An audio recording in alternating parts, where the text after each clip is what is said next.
आज ज्या वेळेला 22 ते 35 या वयोगटातल्या मुलामुलींशी अनेकदा मला बोलायचा चान्स मिळतो, संधी मिळते आणि माझ्या असं लक्षात येतं की सगळ्या पद्धतीची मुलं मुली ह्याच्यात आहेत. काही मुलं मुली मला अशीही दिसतात की सातत्याने ऑनलाईन खरेदी करत असतात, मॉलमध्ये जात असतात, म्हणजे थोडक्यात आपण चंगळवाद ज्याला म्हणतो, खूप प्रचंड प्रमाणामध्ये खरेदी करत असतात.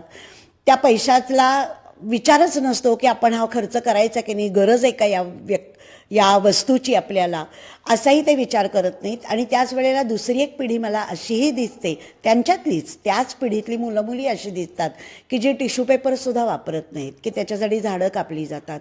तो एक विचार त्यांच्या मनामध्ये असतो. आपल्या समाजाचा एक भाग कशा पद्धतीने जगतोय हेही त्यांना माहीत असतं, किंवा कुठलीही वस्तू घेताना खरंच याची गरज आहे का याचाही ते विचार करत असतात. साधं चॉकलेट खाल्लं तर त्याचा जो रॅपर असतो, कागद असतो, तो जमिनीवर न टाकता स्वतःच्या खिशात ठेवणारीही अनेक मुलं मुली मला दिसतात. तर खरोखर सगळ्यांनीच ह्याचा विचार करून त्याचा समन्वय कसा साधता येईल ह्याचा नक्की विचार करावा असं वाटतं.